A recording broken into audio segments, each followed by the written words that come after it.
Hello, everyone. I'm a former board member of the World Affairs Council and an active board member on the Chinese Cultural Institute, which I think is why I was asked to make the introduction today, so it's a great honor. We are very pleased and honored to welcome Dr. Shen Dingli. Dr. Shen was trained as a physicist, but has become one of China's foremost international relations scholars and commentators. He is the Deputy Dean of Fudan University's Institute of International Studies. He's also the founder and director of China's first non-government-based program on arms control and regional security at Fudan University. His research and publications cover China-US security relations, regional security and international strategy, arms control and nonproliferation, and foreign and defense policy of China and the US. He is Vice President of the Chinese Association of South Asian Studies, Shanghai Association of International Studies, Shanghai Association of American Studies, and Shanghai UN Research Association. He received his PhD in physics from Fudan University in 1989 and did postdoctorate work in arms control at Princeton University from 1989 to 1991. He was just ignore that. He was an Eisenhower Fellow in 1996 and is on the Global Council of the Asian Society. He's appointed by the Shanghai and the Guangzhou municipalities as those cities' convention ambassador. He's a busy man. Professor Shen is accompanied this evening by his lovely wife, Fuyan Wu, and I've had a nice chance to talk to both of them. Thank you. He is visiting and teaching at Colorado College during this winter block, the first time he's taught in a block-style format here at Colorado College, under the auspices of the Colorado College Department of Political Science. So without further ado, Dr. Shen, welcome. Very great to have you here. Very great to have you here.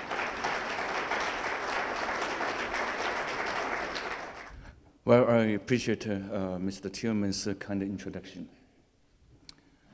And I thank Director Burkhardt kind invitation again. And I thank my older friend, Sky, for bringing me to this group again. When he heard that I returned to CC, this is my 7th teaching at the CC. I love this kind of format, teaching every day. And for 18 consecutive working days, I can go home. I finished. If I teach one time per week, I have to teach 18 weeks. Then I cannot do it. So glad to be back and see many older friends and maybe some new friends. The title of my talk is China's view of its role in the world. I know China's role, but friends would expect me to say something about China-US relations. Then it's very challenging. We wait for your new president to do something on China-US. But he has been cautious not to do aberrative things by this time. That is assuring.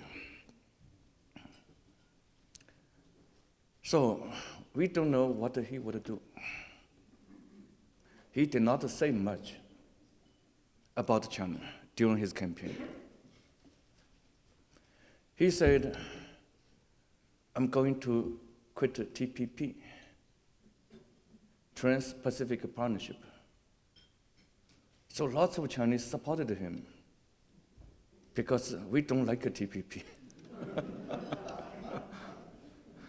TPP is a more free regional trade grouping. And we are a beneficiary of free trade. We like a Republican. They promote free trade, low tariff. But this president seems to have difficulty with free trade. In America, and the Democrats seem to pick up Republicans' tour, free trade. But China is not welcome. China used to be welcome to join WTO, World Trade Organization. China was worried, if I join, I have to lower my tariff, so American goods would come to China. I cannot stop. China was concerned. But at the end, China found that by acquiring a WTO membership, we export a lot more. And meantime, we also import a lot more. So China considers it's a good deal to do free trade. So we start to love multilateralism. Not just bilateralism. China-US negotiate to have a trade agreement. Multilateral. One deal, we can use the same deal to work with all members of the grouping.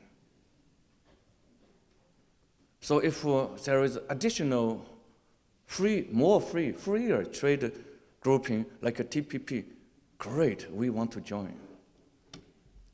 But Obama said, you are not invited. This is invitation only. China said, why you don't invite me? We are buddy, we are friend, right? He may think you are not my friend. You hurt us. U.S. Commerce Department statistics said that the year 2015, I don't get the data of the year 2016, last year. I have the data a year ago. China exported 480 billion US dollar worth of goods to US. 480 billion. And China imported 120 billion US dollar equivalent of American goods to China. Great. China might be number one or number two trader with America. But look at the importation and exportation, it's not balanced. When China was poor, China was not able to buy a lot, American can accept. Now, the rise of China, China's middle class, so many Chinese coming to America to tour, to spend. Why China did not buy enough stuff from America? So President Obama was very unhappy. He has a job to create more jobs in America. By doing free trade with countries other than China, U.S. opens its market to the other 11 countries. Canada, Mexico, Chile, Peru, Singapore, Malaysia, Brunei, and Vietnam, Japan, Australia, New Zealand. But they put together, they have the same size of the GDP, and they may offer the same opportunity to America. So America would export more easily vis-a-vis this country, and they would export their stuff more easily to America. But China cannot export with such a lower tariff because such a more freer trade is not open to China. Then China's export to this country, 12 members, would be more challenging. Because each of them has a limited market. If their market is more or less saturated, why they buy China's stuff? Again, so China was upset. But Trump said, no TPP. China couldn't believe this is an American president. He wants to help China.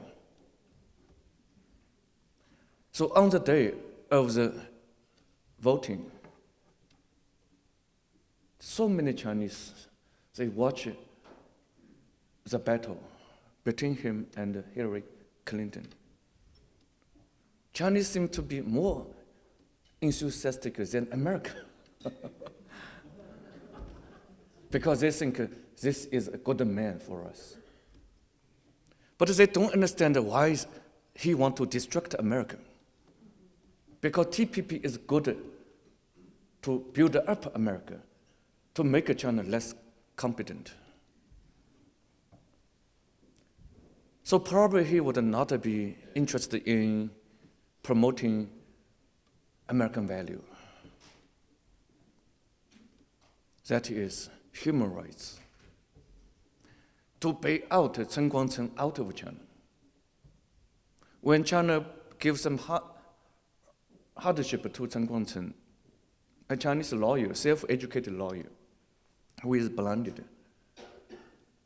Hillary Clinton, who served as President Obama's first Secretary of State, flew to China to negotiate with China to bring him to the US. Chinese would be encouraged if we make a trouble to the government, and the government make a trouble for us. US government would make a trouble for Chinese government. So American would save us. This is American tradition. It's a value-based diplomacy. Trump has been doing business with China for decades, and probably has made some money from China. We never heard he would tell Chinese government, if you send tanks to Tiananmen, if you use machine gun, I'm not going to make money from your country. We never heard. He's a businessman. He would be mad with Chinese behavior, but he would not say, I would reject to do business with you if you keep doing so. You crack down on Falun Gong. I have never heard. So Chinese side must be happy. Look, this American who cared human rights, but he would not link human rights to business. More pragmatic. Like us, we are very pragmatic. So, on rights, great. On trade, great. Then, on regional security, President Obama made his point, pivoting, back in Asia, or rebalancing, meaning to bring 60% of overseas US Navy and Air Force to the Pacific and withdraw them from Atlantic, from Europe, from Indian Ocean to Pacific. Pacific is wide, but that certainly has a lot to do with West Pacific, with Far East, with East Asia, China. So we feel unease, more US military. I come to Colorado Springs, lots of military.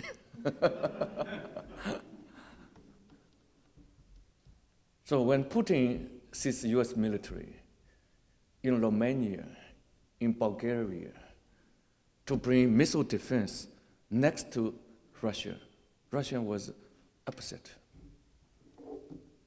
When China sees more US troops in Singapore, in Philippines, in Australia, we would be upset. And with more US military presence and a partnership with India, with military logistic agreement with India stricken last year, and said anti-missile deployment in South Korea, and making clear the US-Japan Security Alliance, Article 5 of it is applicable to Senkaku, we call Diaoyu Island. Before President Obama, US government policy on this issue is this. US treaty obligation is only applicable to wherever US views it is a Japan's territory. Japan said, Senkaku is my territory. You reverted it to me. But the US decades-long policy has been, US has no position. US let Japan to exercise jurisdiction over Senkaku. But that does not mean US think Japan owns Senkaku. You have the right to rule, but you may not have the right to own. That's the US position. US say, I don't have a position, but that is the position. That means the US-Japan Security Alliance may not be applicable to those cluster of islands. That make China happy, make Japan unhappy. But it was President Obama who spoke in April 2014 in Japan. From today, our treaty is applicable. China asked, why you say this? Your government policy used not to have this.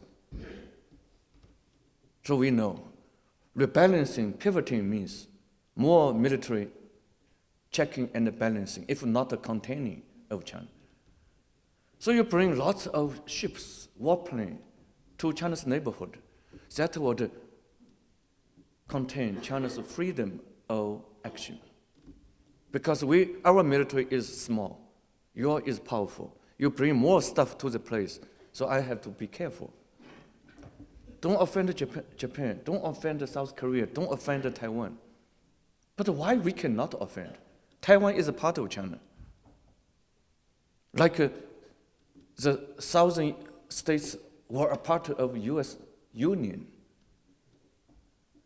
They can negotiate with central government for better economic benefit, but you cannot leave. With Taiwan's increasing kind of potential to leave China, China want to deter Taiwan with credibility. But Americans say, we are going to defend Taiwan. That may make Taiwan behave more irresponsibly. They think Uncle Sam is going to endorse my independence, and they are going to let the Air Force deployed here to be redeployed in the West Pacific. So we have a problem with President Obama. Look at this president. He gave very mixed message, but definitely different from President Obama. He said, you guys need to pay all our cost, US GI's deployment cost in Japan, in South Korea. And actually, South Koreans pay 50%. So if you don't pay all, I'm going to bring our GIs home. Many American elites, internationalists, globalists would think it's a bad idea. This is isolationist. And the Americans used to have isolationists. And when Japan was aggressive, America just sent aviation voluntary to China, but did not announce a war. But then the Japs bombed Pearl Harbor. And you have to beat it. You cannot allow it to expand. After setting up a Pax Americana in the region, a world order written by America, dominated by America, for American security, But this stability and sharing of prosperity benefit everybody, including Japan, Taiwan, and mainland China. Why we should withdraw our troops home? But Trump say, if you don't pay. So Japanese Prime Minister Shinzo Abe paid a visit to Hillary Clinton last September during the season of UN General Assembly. He could pay visit to both Trump and Clinton because they both live in New York City. But he had his bet. Trump is unlikely to win. And the South Korean president did the same. And Taiwan leader, the woman leader, gave Hillary Clinton photo, had a similar bet. No one believed Mr. Trump would win. China is smart. We don't know him, so we cannot bet for him. And it's not our business. We cannot interfere with your internal affairs. But certainly we think Obama is a good man, but a bit harsh to us. We don't think we are a bit harsh to him and to America. Well, it's a Chinese exceptionalism. We think everything we do is right. Obama thinks he is very moderate already. Trump, we really don't know. But to be cautious, we should not have an open bet. So we did not say, we would support you. 加油. We will not say this. But the Chinese people think he wants to bring the U.S. troops home, so U.S. military would not be in Japan, in Korea. Probably he would not do completely, but that would bully Japan, would coerce South Korea. And if he would bring some troops out, good for us. Taiwanese leader would be less emboldened that they would move toward independence. So I would say many Chinese have sympathy with the underdog. When most media would be critical of him, then some people would say, he is so miserable, so we should give him some sympathy. That's the first Chinese initial take. We did not know him. Then a few days after he was elected, he called the Taiwanese leader. His team, White House management, his campaign team made arrangement. I heard Trump called, not the Taiwanese leader called. But the arrangement is that you have to admit you called. I picked. Because if I call, that's too much aggressive to call a Taiwanese leader. Then he tweeted, I'm so happy Taiwanese leader called. So we have had a nice 10 minutes talk. Then we are shocked. Taiwan is a part of China. This has been official U.S. position since Jimmy Carter. But this recognition started from Nixon's time, completed with Jimmy Carter. It's a strategic decision that in order to get China to be on the U.S. boat to counter Soviet aggression, U.S. need to use art of war, Mr. Sun Tzu's philosophy. Enemy's enemy is my friend. Taiwan is also Soviet enemy, but Taiwan is too small. We are too big. So U.S. made a decision to abandon Taiwan, to work with communist China, to check and balance communist Soviets. But the Congress feel bad. Why abandon our longtime friend? So the Congress made a public law Taiwan Relations Act. That in the past, Taiwan is viewed as a country. So the US and Taiwan, Republic of China, had a bilateral defense agreement. US would not count on Taiwan to defend America, but it's bilateral. Now Taiwan is not a country. Congress would not challenge this, but would say, any threat to Taiwan constitutes a threat to America. So America would not allow anyone to threat America. So please don't threat Taiwan.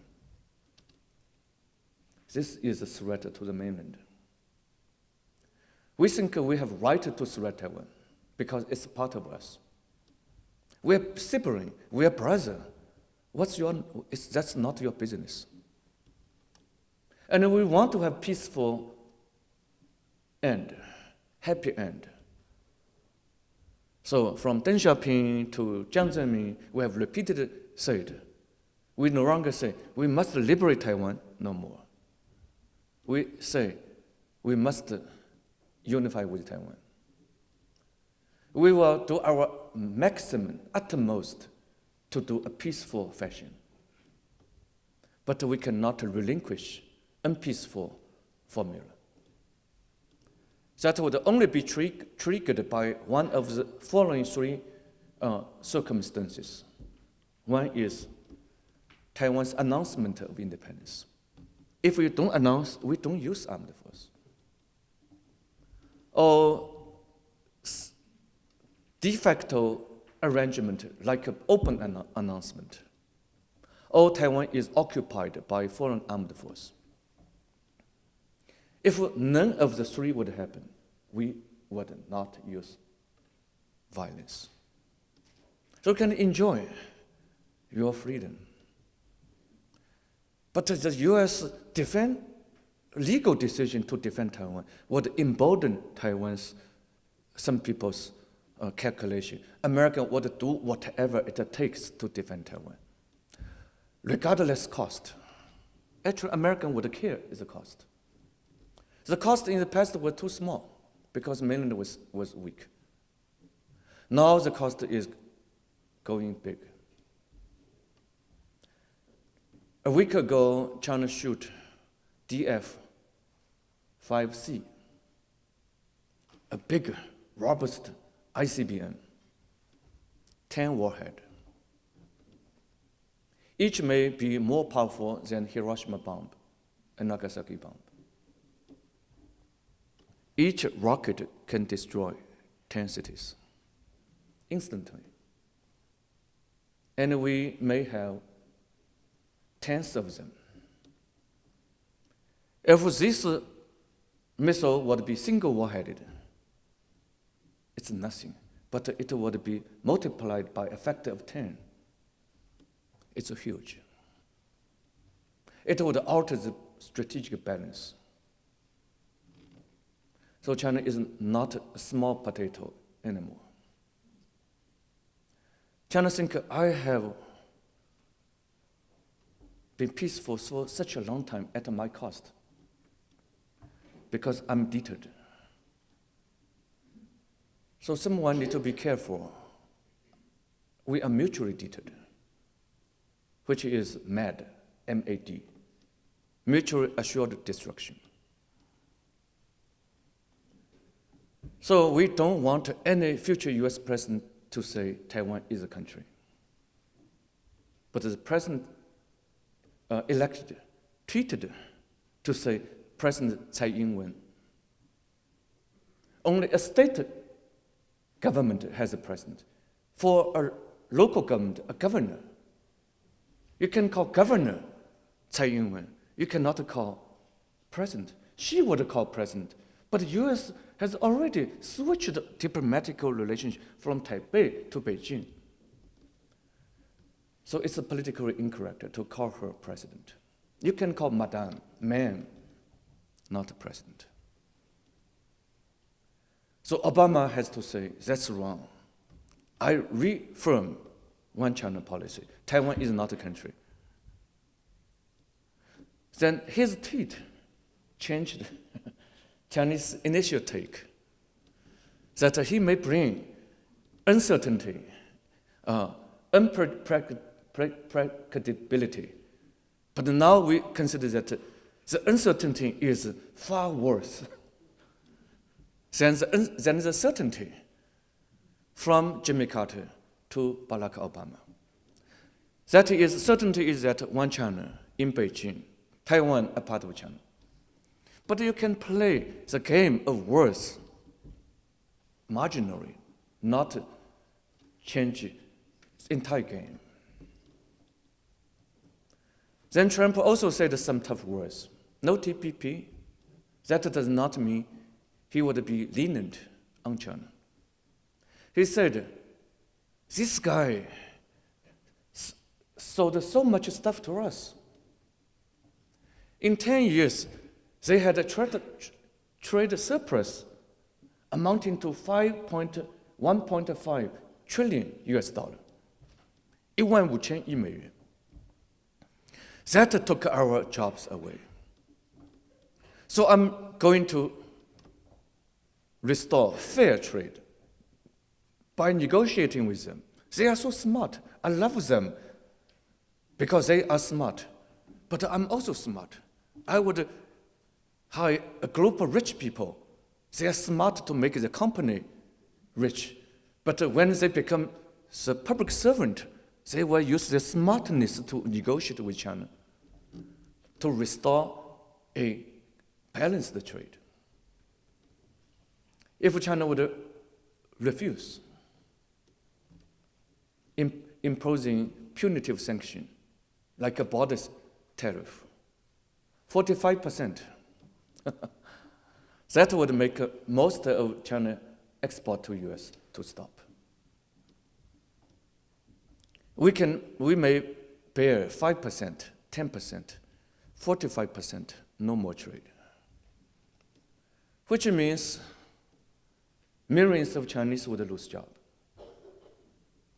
Which means US manufacturing in China would relocate its site to Vietnam, to Bangladesh. The labor cost may be a little expensive than China, but American can find alternative place. This is not the purpose of Trump. Trump wanted them to return home. But China would lose job. This would mean China would retaliate. Because we buy 120 billion US dollar equivalent of stuff, we can also bring a big damage to US. So it's going to be lose-lose. So then China's second thought is Taiwan policy bad, trade policy bad. So it's our current mood. Future is uncertain. But then this president may brag. He said something he would not do. But look at his first day decision to quit TPP. Second day decision to suspend Obamacare. Third day's decision to authorize the buildup of Mexico-US war.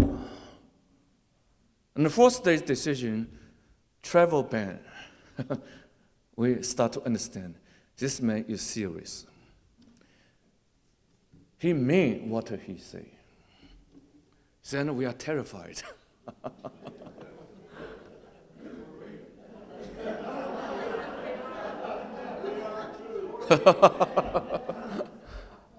So we watch. His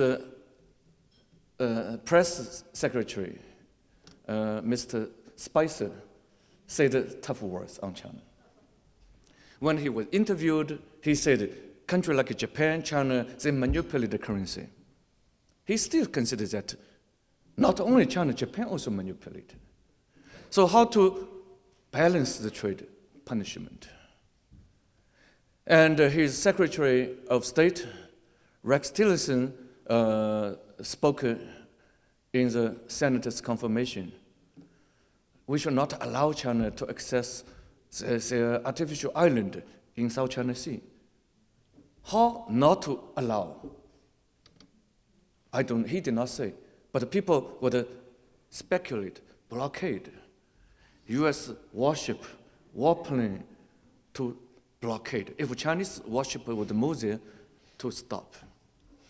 Like the US used to do to impose quarantine during the Cuban Missile Crisis.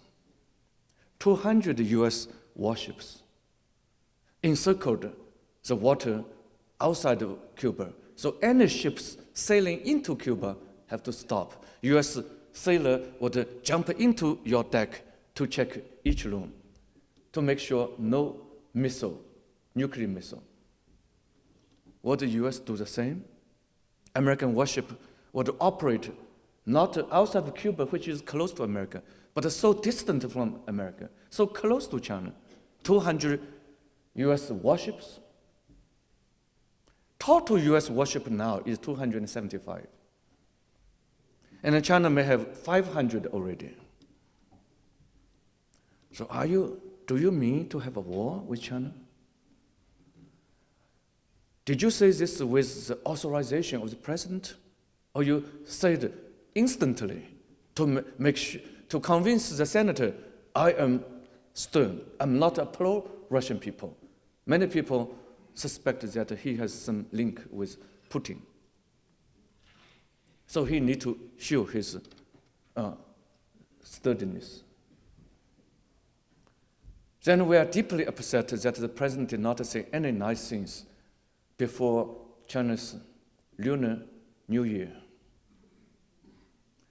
Many US presidents would say, congratulations, Chinese or East Asian, for those who celebrate the East Asian culture. Korean, Japanese, Burmese, and Chinese. US would issue some postage, but this president said nothing. So these are the development. I believe, I'm not in the rope, I do not know, but I believe my government is prepared. If you would sanction this, we would sanction that. You kill us 1,000 soldiers, you would have a self-casualty, a toll, T-O-L-L, 300. If we are willing to do, let's do. Okay, now let me make some offering of my personal view. I think this president wants to make America great again. I have great respect to any US president who wants to make America great again. America used to be great, to send voluntary aviation to China, to help the Chinese to fight against the Japs. For this, we are eternally grateful. America was international. Japan did not attack America. Before Pearl Harbor attack, US Air Force was fighting in China, openly. That gave China gut. So if US troops would withdraw from Asia, that would encourage North Korea to do a lot of damage on South Korea. That would embarrass China, because everyone would say China should rein in North Korea. But it has been proven they don't listen to us.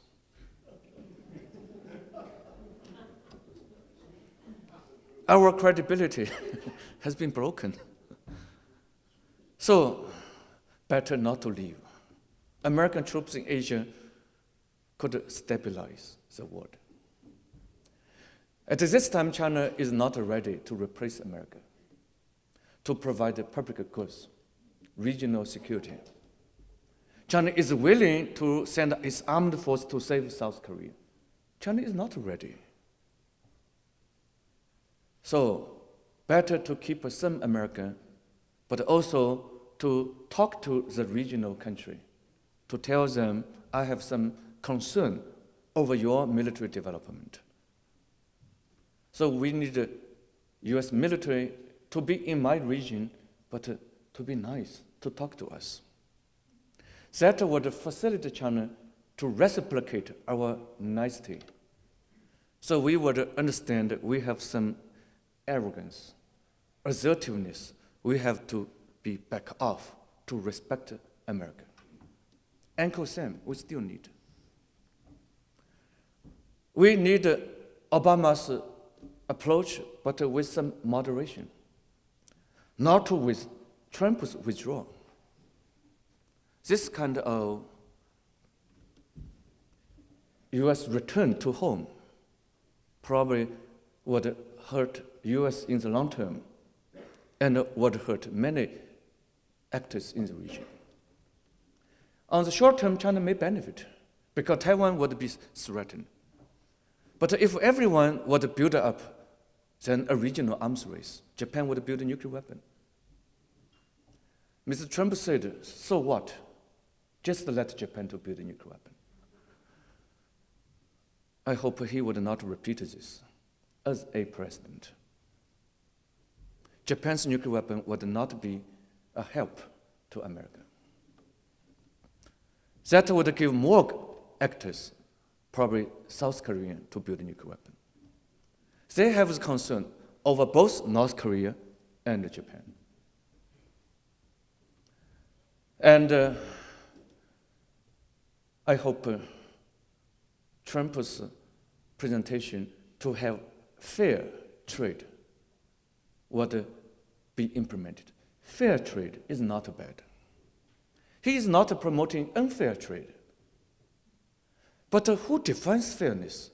Not only America. When U.S.-China trade, there are two actors. So both countries need to negotiate to define the term. What means fairness? U.S. investment in China, great for China. But American investors took most of the money out, not we. We take 5%, 10%. Investors took most. And we have job, American lose job. But we generate dirty stuff, pollutants, in the air, in the water, in the soil. So this Colorado Spring has blue sky.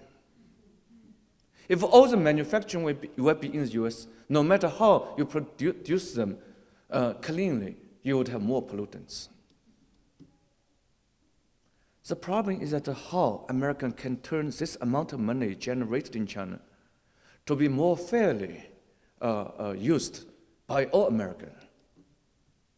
Not to have rich people even richer, poor people more poor. Then rich people are unhappy because Democrats would tax on them. They are unhappy. Poor people may be also unhappy because they don't have a job. They get government aid, food coupon. They may not be happy. They want to have a job. So fairness is China manufacture less. China protect its environment. And China joins TPP. But by improving its environmental policy, ecological policy, human rights policy, policy on respecting intellectual property rights, then China's cost of manufacturing would be more costly. That would protect China in the long run. That would excite China's own interest in investing its research and development, China's own technology. So China would not depend upon the US to give job to us. And we may have chance to invest in other countries because their labor is cheaper than Chinese labor. So I view, if Trump would really want to have fairness, China-US would have great opportunity. Negotiate, define the term, and China buys more stuff, US would also be able to accept Chinese stuff. When we buy more, American got more job. Rich men like Jack Ma of Alibaba want to help make America great. He had a meeting with Trump. Trump wants to create 4% annual growth of GDP for the next 10 years and generate 25 million jobs. If he can make it, eventually people would accept it. Eventually. Jack Ma had a meeting with him to say, I'm going to open my Alibaba platform. So US, those Midwest states, Rust Belt states, people can sell their stuff on my website. Now it's not open, but in the future I'm open for your people. So American people can take a photo, and a Chinese viewer can check the photo. Nice stuff. Then UPS deliver to China. So more logistic business and a more agricultural business. OCC people can take a photo to advertise. The cost is cheap. 1.4 million Chinese they can buy. So Jack Ma promised 1 million jobs for America. So Trump only need to find 25 Jack Ma. He would deliver his campaign promise. China does not have 25 Jack Ma, but we have few such a person. So I think China should not only be concerned of Donald Trump. We should help him by making him to deliver his promise. Buy America, hire America. We should buy American stuff and hire American people. Then he should not only buy American and hire American, but also buy Chinese, buy Indian. So free trade would go unimpeded. US can put a monitor on the Mexico-US border. You could have put some electronic wire, not the fence, physical wire. But people can dig a tunnel. So this fence is going to be symbolic. But it would create a big psychological distance. That may create more harm than benefit. So a Chinese American professor, the dean of School of Architecture at the USC, where my wife got her PhD, has designed kind of a free trade zone around the US-Mexico border area. We can design and build so people of the two countries can trade in this area, rather than to stop them, but to promote trade. We should firmly support him for only allowing legal migrants to come to US. Like me, I have a visa. So if illegal people can come, it's unfair for me and unfair for any legal people in the country. But if they are in the US in a certain illegal way already, that's another story. Because you expel them, or you don't allow their relative to meet, then they may turn to be self-educated lonely wolf. They don't need to be assigned a job by Osama bin Laden. They would create lots of damage in the US.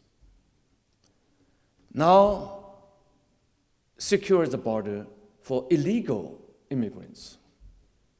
For the visa already issued, America need to honor. If America would deny them, America may push some of them to be very anti-American. And their relative in the US may turn to be lonely wolf. So I think the president needs some time to self-educate him. President, well, some people say you have a President Stephen Bannon, right? Bannon. President Bannon is educating, is reflecting. I hope they would reflect in a positive manner. And the appeal court has rejected the Department of Justice. Then the Supreme Court, now 4 versus 4, cannot make a firm decision. This would educate him, to make him not to be that confident, because I can make money for my company. Must be able to make money for my country. To manage a country is a lot different from managing a company. In a company, you don't need a democracy. I don't like you, I kick you out. In a government, we have democracy, check and balance. Now a federal judge can turn the tide around. So Chinese start to respect America again.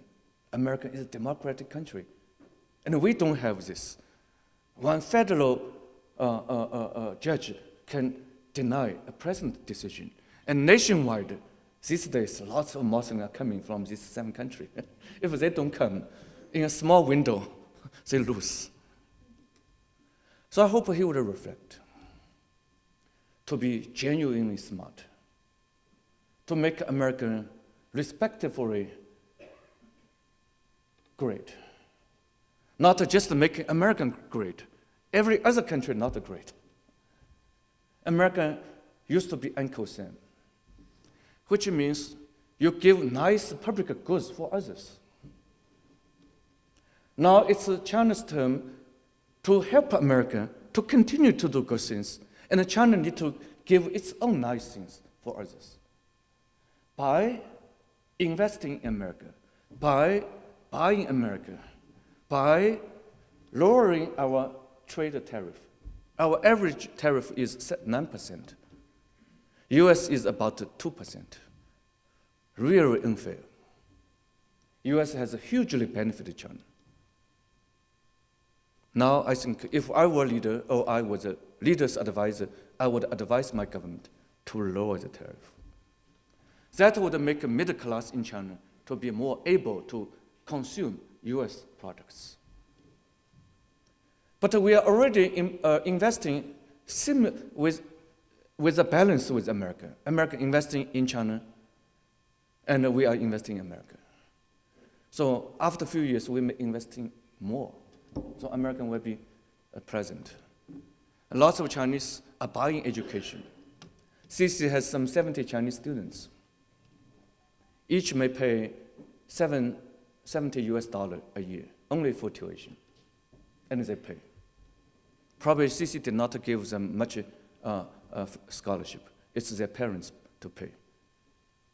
And if 1% of Chinese can do it, 14 million, US cannot invite all of them. So that's the positive force we can balance by paying for education. Not the US give me money to give me education and give my wife's money for her education. So American early investment in China would not be spent without return. Have more pensions. Asian people need faith, need respect. But these days, Americans have less confidence. Americans also need to have faith. We need to give mutual. So the president has great possibility. The leader of Microsoft, Bill Gates, said, this president has two possibilities, either to be another JFK, or very bad president. Constitutionally, he has 4 years. If he is very bad, Americans would be hurt. We cannot allow him to be bad. We need to lend our hand to him to make America great. So this has been what China has been doing. Even he say, Taiwan president, low-key. We have low-key. Even he did not send a congratulation. We managed to get his daughter and the granddaughter to visit our embassy. Usually we would have the Spring Festival on the eve of the New Year, or the first day of the New Year. But to suit Ivanka's availability, we made it on the 5th of our Lunar New Year. That's very unconventional. But as long as she would come, she must have been approved by the president. So Chinese would think, well, China-US relationship is not all bad. Trump at least sent his daughter, who is temporarily serving as first lady, actually first daughter position. So this is what we are doing. And the granddaughter can say some nice Chinese New Year song. Happy New Year, Happy New Year. So it's on internet that make a Chinese people's image of the first family positive. So we are making our own people patient. So over time, we need to be ready to fight for trade, for Taiwan, for Senkaku, but better to negotiate. Mutual concession. Chinese make a concession to America, and America make a concession to China. Thank you very much.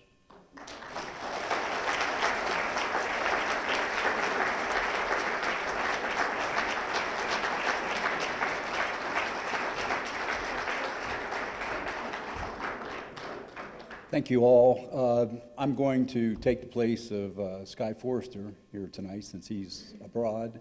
So what I'll do for the Pikes Peak Library District and to make sure that everyone has an opportunity to hear the questions, I'll repeat them and then Professor Shen will answer them. So there's probably no more important bilateral relationship in the international system than the US and China. So have at it.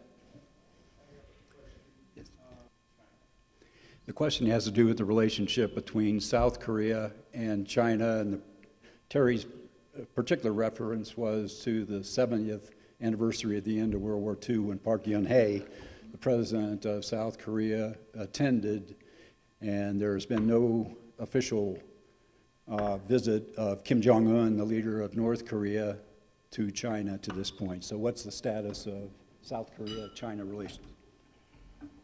Very bad. Over 1 year's course. Traditionally, we have had a blood bond relationship with North Korea. But they keep developing nuclear weapon. And they will tell them, don't do. The UN has banned you. You are a member of the UN and the international system. But they did not listen to China, did not listen to the UN. They keep doing. So President Jiang Zemin was unsuccessful in reining in North Korea. And President Hu Jintao launched the six-party talk, hoping to revert their nuclear weapon development through negotiation. Failed. They tested a number of nuclear weapons. And President Xi Jinping became Chinese party secretary general in November 2012. And next year, in March, he became Chinese president. But a month before he became the president, North Korea should test the nuclear weapon again. So Xi Jinping was greeted by North Korean nuclear weapon. We think we are big brother. It's an unequal brother relationship. We give you food, we give you oil, we give you money, we give you energy, we give you weapon, we give you everything. How you can keep doing this? And you test the nuclear weapon along China-North Korean border. Each time they do, we have to close our school, let the student to leave. So we have to test if there is some radioactivity in the air that may hurt our people. So we think their nuclear weapon development poses a threat to China. Therefore, Xi Jinping took a radically different approach by reverting our traditional policy to with an anchor on North Korea, to move the anchor to South Korea.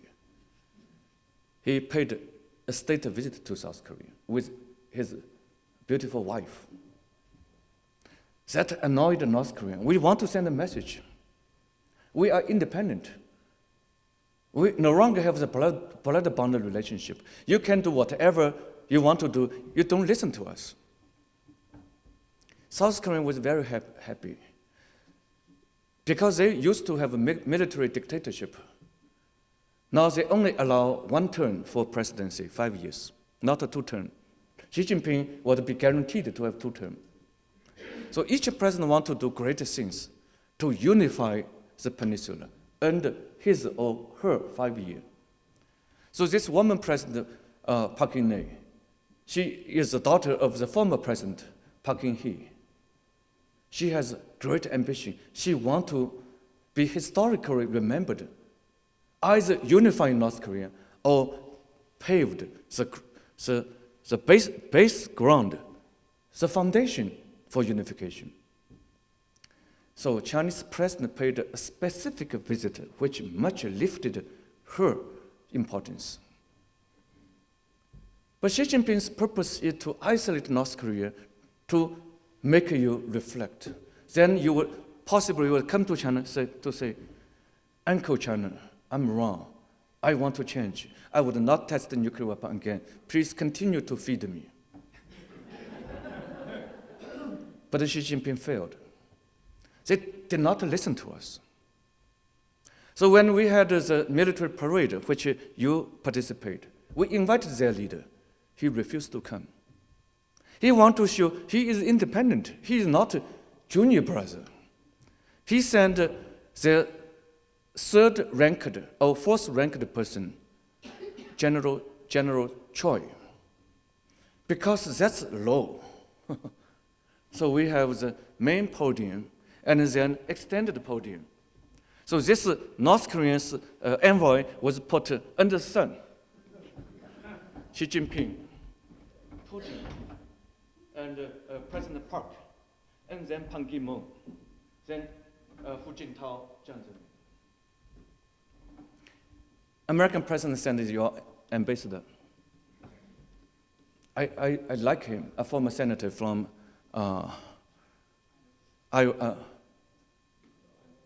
from the state next to Washington State. I cannot recall. You can find it. You can find it from his bio. He came to our Center for American Studies when President Clinton came to China, and he delivered the Lincoln speech at our center. I like him, but he was the envoy. That's a kind of low. So he may be also put under the sun directly. So we do this to make South Korea happy. South Korea was under pressure because their mainstream asked the president not to come to Beijing. Because US president did not come, all NATO countries did not come, even though most NATO country was an ally, friend, comrade during Second World War time. And Japanese leader did not come. But we got this president. She made a personal bet to make China happy. That's the investment. So if North Korea would test nuclear weapon again, China would beat them. That's her investment. But then she failed to be rewarded. Because a year later, at the end of the year, we invited North Koreans performance troupe to Beijing, and they had rehearsal. In the background, they have nuclear weapon testing. We said no. If we keep doing this, our leader would not come. They say no. Our leader asked us to do it.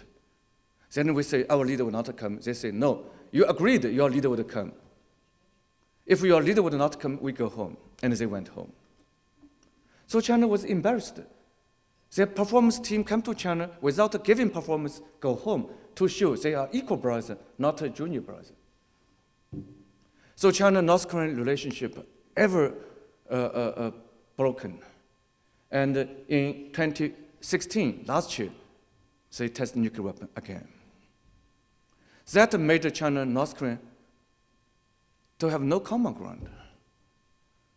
But then, South Korean leader made a number of phone calls to my leader. She might want to communicate with China. You guys need to do harsh in Security Council to beat them, not to buy any coal from them. Reportedly, my president did not pick up the phone for 1 month. That frustrated her. Then America has pressed her country for 10 years for missile defense. For 10 years, they were hedging. They did not deny America, but they were under pressure of China, so they cannot agree with America, but they did not refuse America. But this time, this president seemed to make sure that China still maintains blood-bonded relationship. All those artificial relationships, China punished North Korea, is artificial. China did not want North Korea to fail. China is unwilling to help South Korea. Even you are unwilling to answer my phone call. Then she made a decision, deploying THAAD, THAAD, a terminal high-altitude missile defense. Then China was mad. You are my buddy. You're my friend. I came for you. And I acknowledge North Korea. How you can please America by bringing such a missile defense which has a radar, X-band radar, possibly 2,000 kilometer range. So entire Manchuria, China's Air Force movement, missile tests are now within the US ground-based reconnaissance capability. So American would know. China has no security. If American would shoot a missile, we may not know. But if we would shoot a missile to retaliate, you have the missile to detect. And then more missile in Hawaii to detect. And a space-based missile. So America eventually has a big probability to offset, to knock down on China's retaliatory missile. But why your first attack missile can succeed, can penetrate our missile defense? Basically, we don't have missile defense. So China considers that America, I cannot stop it. But South Korea, you are a small potato. Why you are willing to help American to hurt us? Then we have very, very bad relationship. And China may be happy for her to be tainted by the corruption rumor. Then if they would have an opposition leader, then Mr. Moon, Wen Zhaoying, his campaign was no missile defense. We want to be friendly with China. So some say China instigated the scandal, but I have no assurance. Yes, sir. President Xi Jinping in China is concluding his first of 5 years. The 19th Party Congress will be in the fall of this year. He will be re-elected president, but that is usually the limit then, 2 5-year terms. So the question is it likely that President Xi Jinping will serve more than the 2 5-year terms? First, we don't have law to disallow anyone to serve more than 2 terms constitutionally as China's head of state. But we do have a party charter which has a party law. Excuse me, the wrong order. We do have law to only allow any Chinese citizen to have maximally only 2 terms, serving as China's head of state. But we don't have a party charter that would disallow any Chinese party member to serve more than 2 terms. So these 2 systems are not in parallel. So at least the President Xi can serve as China's president for 2 terms, party secretary for more than 2 terms. And we don't know what would happen.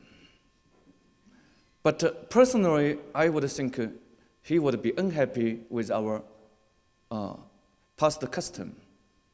Then any Chinese leader older than 68 years old has to retire.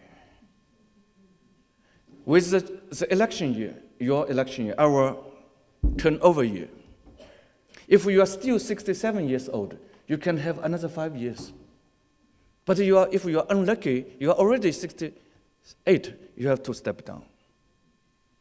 he may think, why Hillary Clinton can campaign at 69, Trump at 70, becoming president at 71, and he may have 2 terms, and finally stepping down at the age of 80.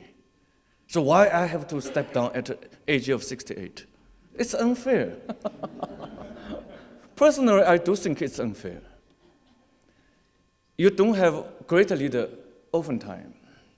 Once you have one, why have too much restriction? He can do 2 terms, but he should not be limited by age. And President Putin has many terms. As long as he would not do more than 2 terms consecutively, there is a gap between every 2 terms. Then you have endless term. And Mr. Shinzo Abe has many terms, but their term is 3 years. He could have 4 terms. So Deng Xiaoping may have too much restriction.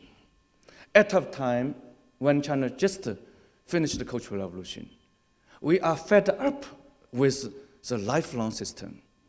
We desperately want to have a new system, a more checked and balanced system, a term system. Now we have a mature, healthy term system, but the age limit may be too much. I don't know what would happen. My view is that if you do good things, I would support you. But history tells if a leader would serve endless term, you tend to be lazy. You tend to lose momentum, and your health may not sustain. So better to do 2 terms, 10 years. Mao Zedong made lots of mistakes. If he would only do 2 terms, he would step down in 1959. He would be profoundly, lovely remembered. Yes. Before the United States withdrew from the TPP, China has the Regional Comprehensive Economic Plan, is China's plan. How does that compare with the TPP as far as the terms are concerned?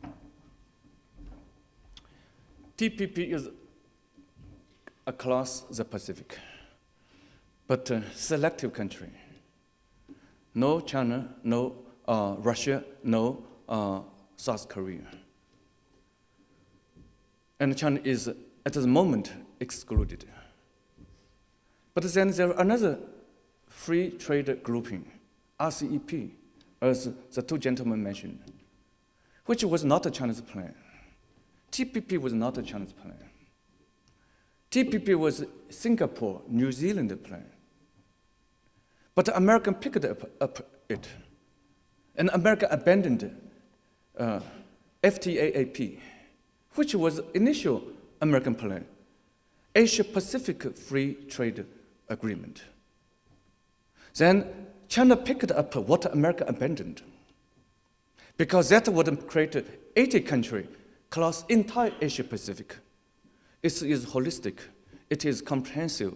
So everyone would be included, which means, first, it's going to be more free than WTO. Second, not much very freer, because you have too many different countries. Each has a different economic level. So when you get a consensus through negotiation, it will take 10 years, if not 15 years. And any dissent can stop the negotiation, like the Doha round of WTO negotiation. It cannot proceed because too many negotiators, and anyone can stop it. So that would be a little more free, but unless it is a little more, otherwise it cannot be made.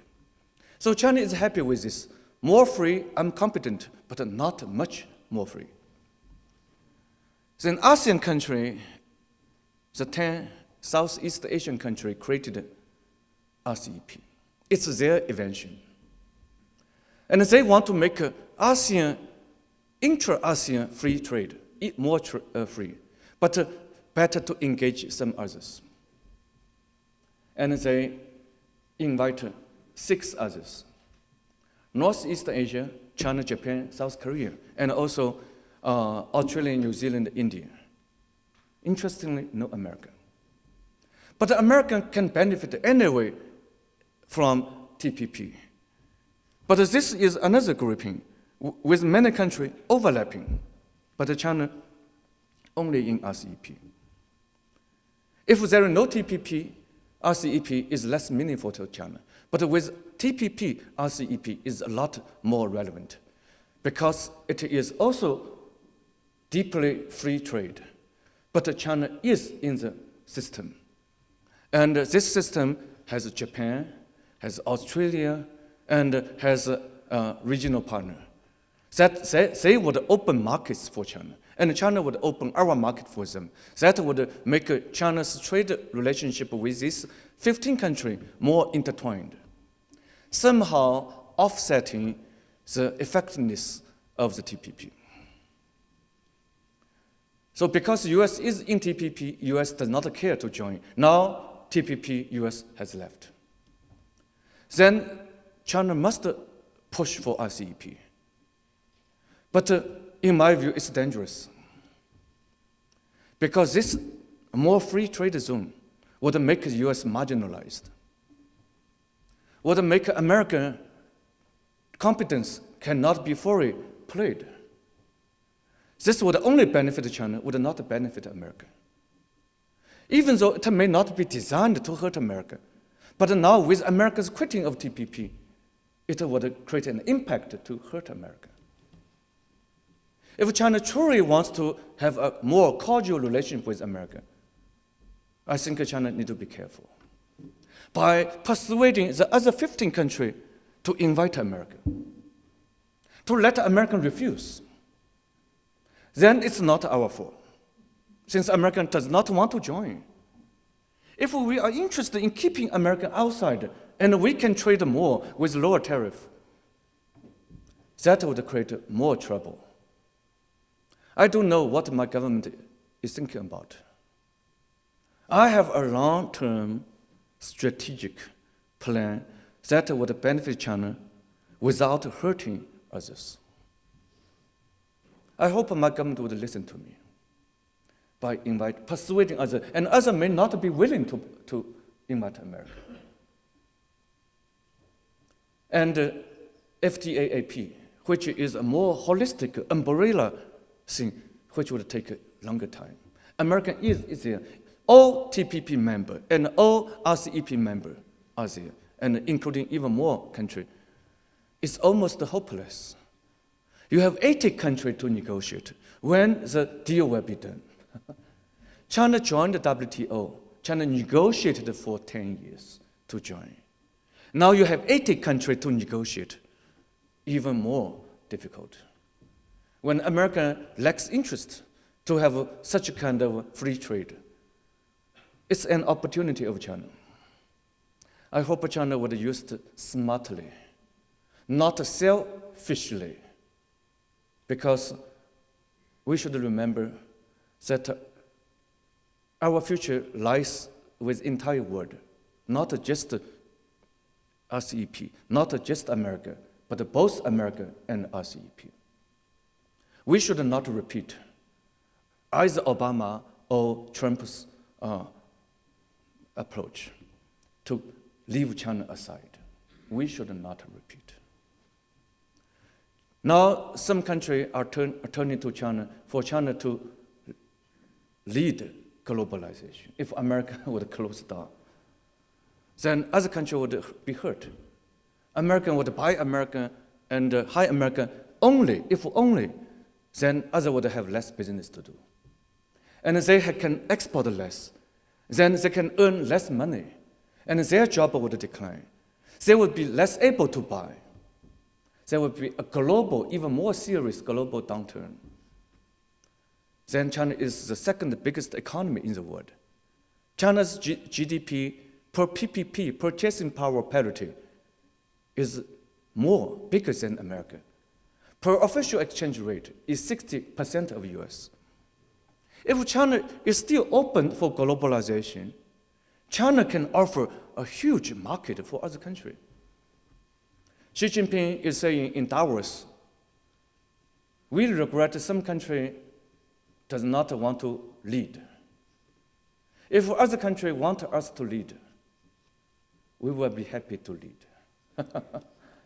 This is very new language. We are happy to lead.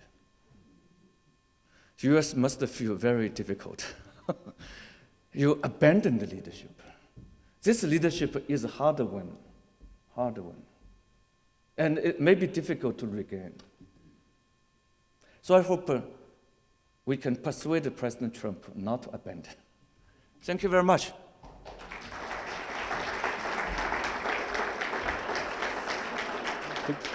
There was another question back here, I believe.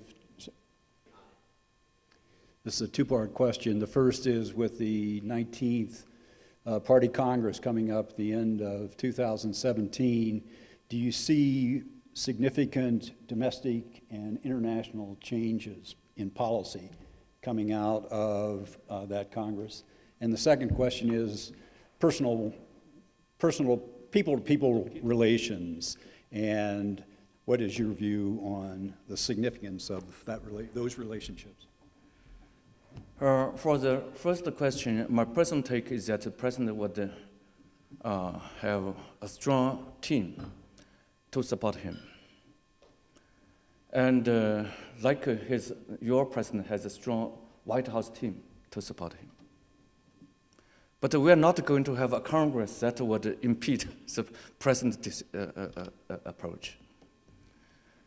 So Xi Jinping, after first term, he has fully established himself as a core, C-O-R-E. No one had the gut to challenge him. Meaning he can push his policy more forcefully. He can achieve success more easily, or can commit a mistake more easily without proper checking and balancing. So this is a pair of contradiction. You can do great things, you can also do nasty things. We will see too much centralization of power, what it would lead to. Some has concern. He may be the most powerful person after Mao Zedong. Some are upset. And foreign policy can be more assertive. If he would test the depths of Trump, you only need money. So I can give you money. But I would do something on Senkaku, on Taiwan, on South China Sea. Then the Secretary of State Tillerson was already angry. And the Secretary of Defense has changed himself in speaking with softer tone. We have a concern for China's role in the region to make the region to be unstable. But we don't think there is a need to bring in lots of force. He tried to balance the Secretary of State. But China could repeat what it has done, pushing the US to lift its scale of rebalancing.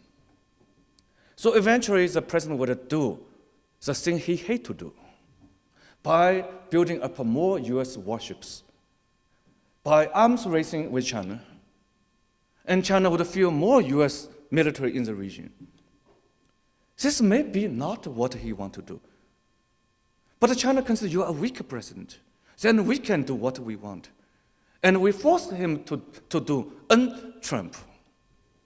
As China is unwilling to recognize, we force Barack Obama to bring lots of US troops to the region.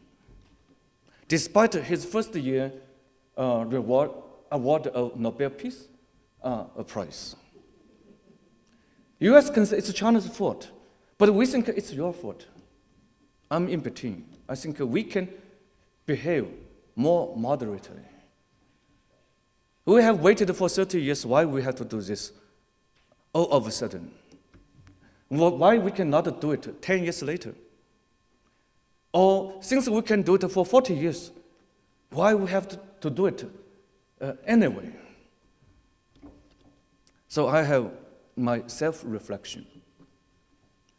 And all this happened under Hu Jintao and Xi Jinping. And we can repeat what we did. Without understanding, we bear certain responsibility for the deteriorating relationship. You have two actors. It's impossible that all force should be borne by one actor. I hope after the 19th Party Congress, things will turn better, not worse. But all possibility open.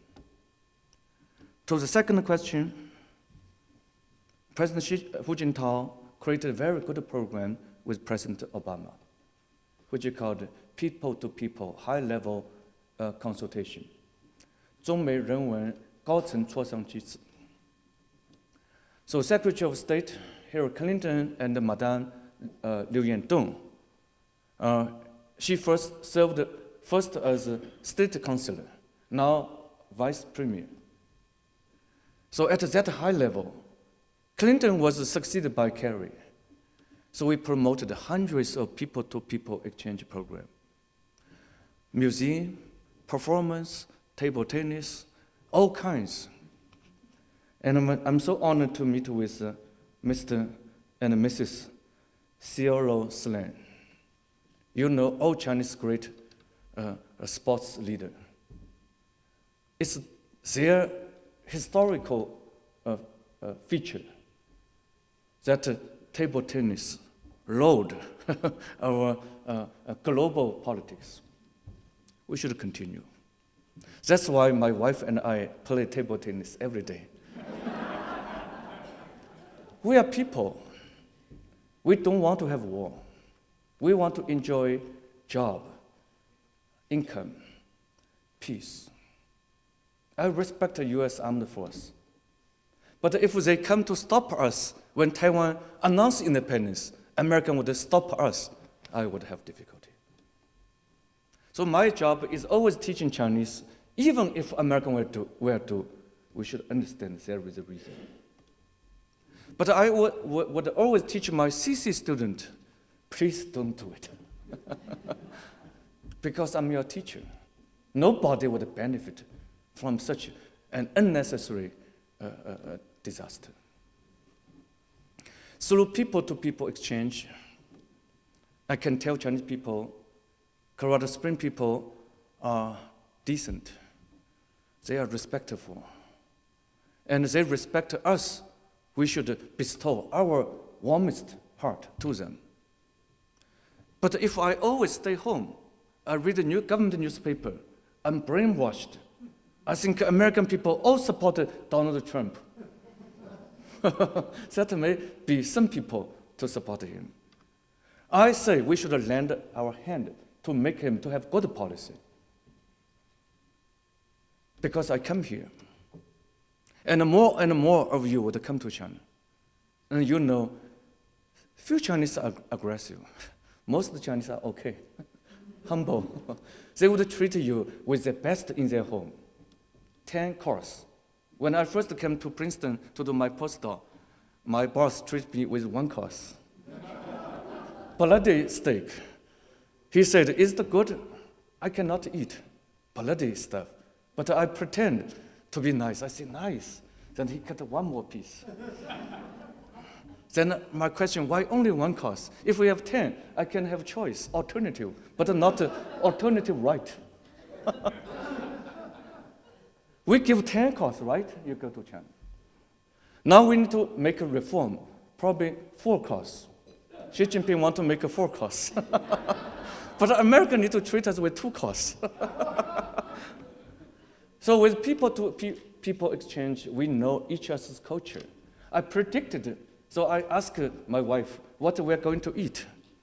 He said, probably, you said, salmon. I said, no, maybe chicken. We are honored, we are respected. And then my duty is to teach my leader, my students. I write lots of newspaper articles. Today's People's Daily runs my OPED. So I try to tell them, U.S. has difficulty. U.S. is making problem for itself. And we may benefit, but probably we are hurt by their difficulty. So I try to write in a way which would win respect by most people. Thank you so much. I invite Mr. and Mrs. Cioro Clan to visit Fudan University to engage with our students. How table tennis changed our relation. We still need to badminton diplomacy.